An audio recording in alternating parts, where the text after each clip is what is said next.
Hello everyone, आप देख रहे हैं स्टडी ऑफ एनसीईआरटी और आज के इस वीडियो में हम लोग बात करेंगे class 9th economics chapter first the story of village Palampur.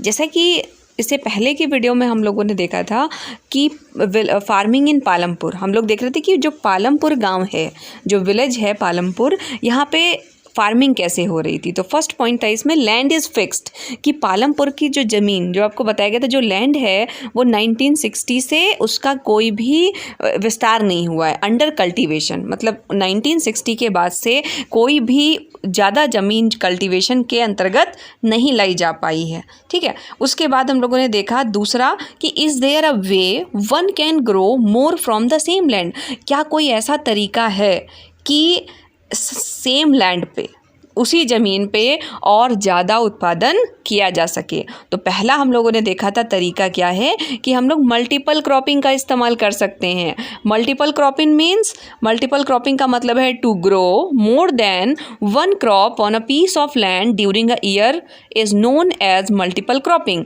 अगर एक साल में सेम लैंड पे हम लोग 2 से ज़्यादा फसलें उगाते हैं तो इसे बोलते हैं मल्टीपल क्रॉपिंग। और आज के वीडियो में हम लोग एक ऐसे ही दूसरे तरीके के बारे में जानेंगे जिसका इस्तेमाल करके हम सेम पीस ऑफ लैंड पे ज़्यादा प्रोडक्शन कर सकते हैं, पहले से ज़्यादा प्रोडक्शन कर सकते हैं।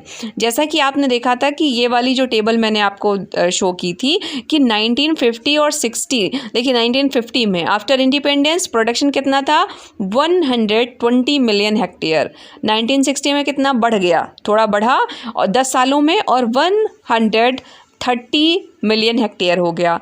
फिर 1970 से और टिल 2010 एंड 11 तक 140 मिलियन हेक्टेयर जो एरिया है वही अंडर कल्टीवेशन था, फिर उसमें कोई भी इंक्रीमेंट नहीं हुआ। तो अब आपने देखा कि अब कोई इंक्रीमेंट नहीं हो रहा, तो कौन कौन से डिफरेंट टाइप्स हैं जिसका इस्तेमाल करके सेम पीस ऑफ लैंड पे प्रोडक्शन को, अब कल्टीवेटेड एरिया उतना ही रहेगा, अब उस एरिया पे हम प्रोडक्शन अपना बढ़ा सकते हैं। उसके कई तरीके हैं जैसे कि मल्टीपल क्रॉपिंग, और दूसरा आज हम लोग डिस्कस करेंगे जिसको हम लोग बोलते हैं मॉडर्न फार्मिंग मेथड। आधुनिक जो तरीके हैं फार्मिंग के, अगर हम उनको अडॉप्ट करते हैं तो उसी ज़मीन पे पहले से ज़्यादा उत्पादन होने लगता है।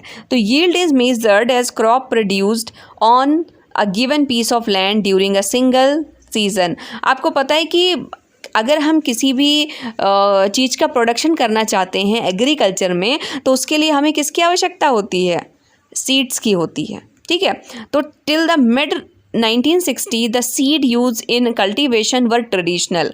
1960 के मिड तक, 1965 तक, आप क्या कह सकते हैं, 1960s का मिड मतलब 1960 तक, 1965 तक। तो 1965 तक जो किसान थे वो ट्रेडिशनल सीड्स का इस्तेमाल करते थे। मतलब जो वो बीज हैं वो परंपरागत तरीके से, जो बीज पहले क्या होता था, किसान अपनी खेती में उत्पादित हुए अनाज का कुछ हिस्सा रख लेते थे अगले साल बोने के लिए, वही उनके लिए शीट का काम करते थे।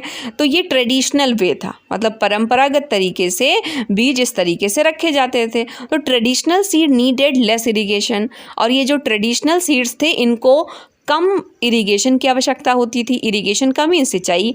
Farmer used cow dung and other natural manure air fertiliser, और जो किसान हैं वो क्या करते थे कि फर्टिलाइज़र के लिए काउ डग, गाय के गोबर का इस्तेमाल करते थे, नेचुरल मैन्यूर का फर्टिलाइज़र के लिए। तो all these were readily available with the farmer who did not have two by them, और ये सारी चीज़ें किसानों के पास अवेलेबल होती थी, उन्हें कुछ भी खरीदना नहीं पड़ता था। आपने देखा उन्होंने एक साल का अनाज दूसरे साल बोने के लिए बचा के रख लिया। उनके घरों में जो गाय हैं, जो जानवर हैं, जो लिव स्टॉक है, उसका जो डग है, जो वेस्ट है, उससे उन्होंने खाद बना ली। ठीक है, और पानी जो है उन्हें आसपास की नहरों से, नालों से मिल गया, और कम सिंचाई की आवश्यकता होती थी पुराने बीज में। फिर चेंज क्या आया, the green revolution is the late 1960 introduce the Indian farmer to the cultivation of wheat and rice using high variety yielding variety of seed. जो ग्रीन रेवोल्यूशन है वो कब आया, बहुत इंपॉर्टेंट है, आगे जब आप कभी इकोनॉमिक्स पढ़ेंगे तो ये ग्रीन रेवोल्यूशन आपको बार बार पढ़नी पड़ेगी। तो ग्रीन रेवोल्यूशन, इसको हिंदी में बोलते हैं हरित क्रांति। हरित क्रांति आई इंडिया में लेट 1960 में, मतलब आफ्टर 1965 66 में लगभग ये ग्रीन रेवोल्यूशन आई, एक हरित क्रांति। ये ऐसी क्रांति नहीं थी ना जिसमें आपने हिस्ट्री में रेवोल्यूशन पढ़ा मतलब लड़ाई हुई, इसमें कोई लड़ाई झगड़ा नहीं हुआ, ये प्रोडक्शन में इंक्रीमेंट हुआ, बहुत तेज़ी से किसानों का प्रोडक्शन बढ़ने लगा, तो इसको बोला गया ग्रीन रेवोल्यूशन, हरित क्रांति। अचानक से सब हरियाली आ गई, ज़्यादा प्रोडक्शन होने लगा, तो इसको क्या नाम दे दिया गया, ग्रीन रेवोल्यूशन। तो लेट 1960 में ग्रीन रेवोल्यूशन इंट्रोड्यूस की गई, और इसमें क्या था, इंडियन फार्मर्स जो कि गेहूं की खेती करते थे, चावल की खेती करते थे, उन्होंने HYV सीड्स का इस्तेमाल करना स्टार्ट किया। HYV का फुल फॉर्म क्या हुआ, H for high, Y for yielding and V for variety. आप देख सकते हैं इसका फुल फॉर्म लिखा हुआ है, तो H for high, Y for yielding and V for variety, और S जो लिखा है स्मॉल सा, इसका मतलब होता है सीड्स, बीज। तो इन बीजों का इस्तेमाल स्टार्ट किया गया भारतीय किसानों के द्वारा। ट्रेडिशनल बीज की जगह पे उन लोगों ने कौन से बीजों का इस्तेमाल किया, HYV सीड्स। तो the HYV seed promise to produce much greater amount of grain on a single plant. अब ये जो HYV सीड होते हैं, इनका इस्तेमाल क्यों किया किसानों ने, क्योंकि किसानों को ये प्रॉमिस किया गया, HYV सीड्स ने किसानों को ये प्रॉमिस किया कि अगर HYV सीड्स वो खेतों में बोएंगे तो इससे उसी ज़मीन पे पहले से ज़्यादा उत्पादन होगा। सेम पीस ऑफ लैंड पे वो जो पेड़ उगेंगे उसमें गेहूं ज़्यादा लगेगा। The same piece of land would now produce for larger qualities of food grains than the possible earlier. अब इसका परिणाम क्या हुआ इस ग्रीन रेवोल्यूशन का और HYV सीड्स का, कि सेम पीस ऑफ लैंड पे, उसी ज़मीन पे जिस पे पहले कम उत्पादन होता था, अब उसी ज़मीन पे लार्जर क्वांटिटीज़ में, ज़्यादा मात्राओं में प्रोडक्शन होने लगा किसका, फूड ग्रेन्स का, और पहले इसकी अपेक्षा बहुत ज़्यादा प्रोडक्शन होने लगा।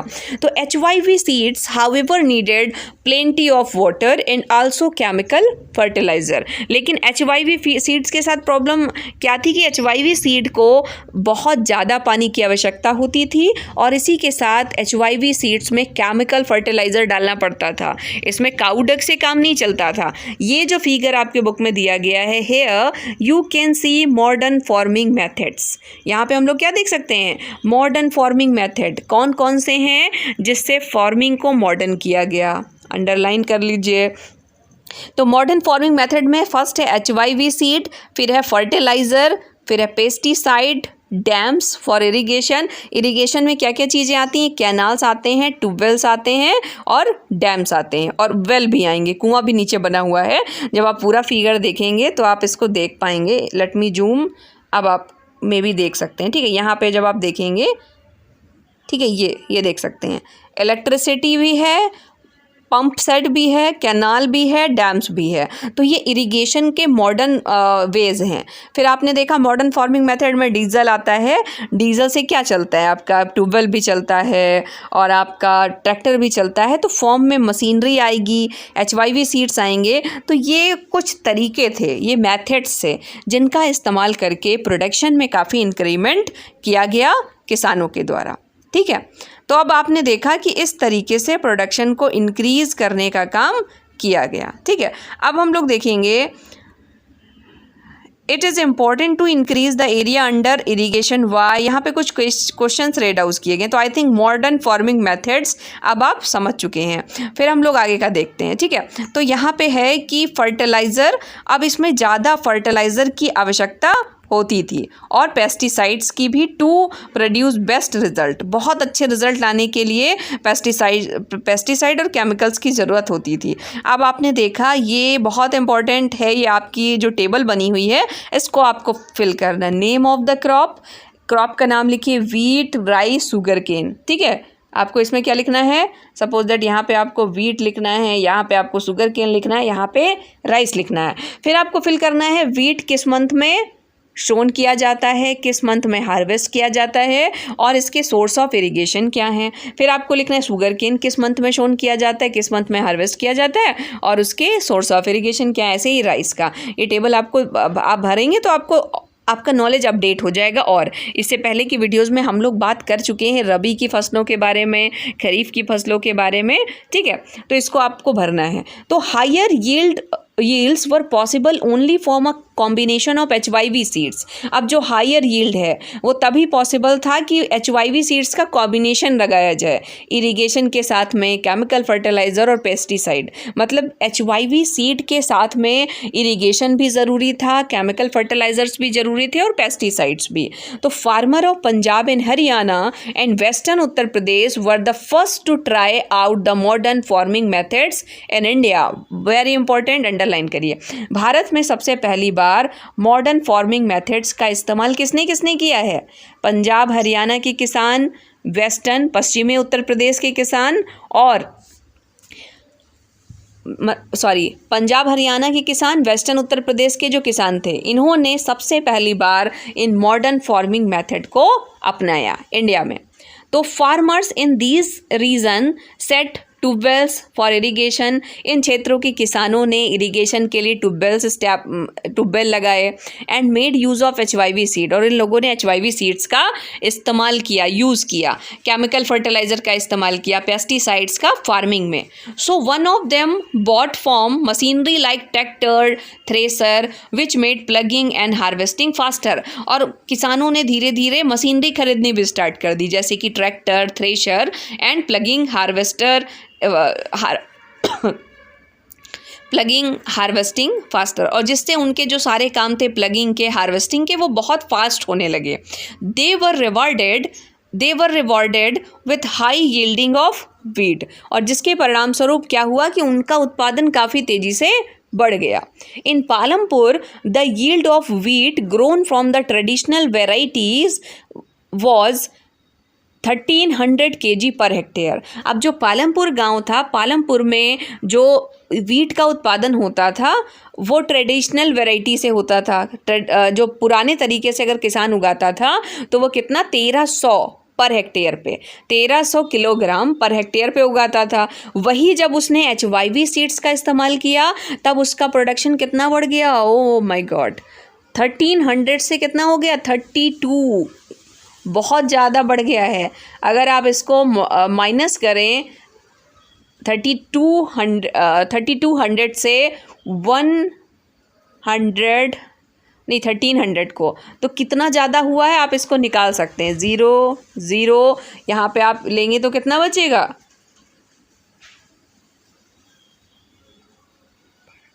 9। ठीक है, तो अब आपने देखा 900 जो किलोग्राम है वो बढ़ गया। ठीक है, तो इस तरीके से आप देख सकते हैं कि कितना ज़्यादा इनका जो उत्पादन है उसमें बढ़ोतरी हुई है। 1300 से सीधे उत्पादन कितना हो गया? 3200 पर हेक्टेयर पहुंच गया है। तो there was a large increment in the production of wheat. Farmers grow had greater amount of surplus wheat to sell the market. अब वही आपने देखा, जिनके पास पहले कम अनाज होता था अब ज़्यादा अनाज होने लगा due to the modern farming methods. Modern farming methods की वजह से अब किसानों के पास जो सरप्लस अनाज था, जो सरप्लस वीट था, वो बच रहा था और वो लोग उसको मार्केट में बेच रहे थे। अब आपको भी पता है जब मार्केट में बेचेंगे तो उससे उनको फ़ायदा होगा, प्रॉफिट होगा। ठीक है, आई होप कि आपको अच्छे से समझ में आ गया है कि मॉडर्न फार्मिंग मेथड्स क्या हैं। आज के वीडियो में इतना ही। नेक्स्ट वीडियो में हम लोग डिस्कस करेंगे will the land sustain, land को क्या सस्टेन किया जा सकता है इसके बारे में। Thanks for watching.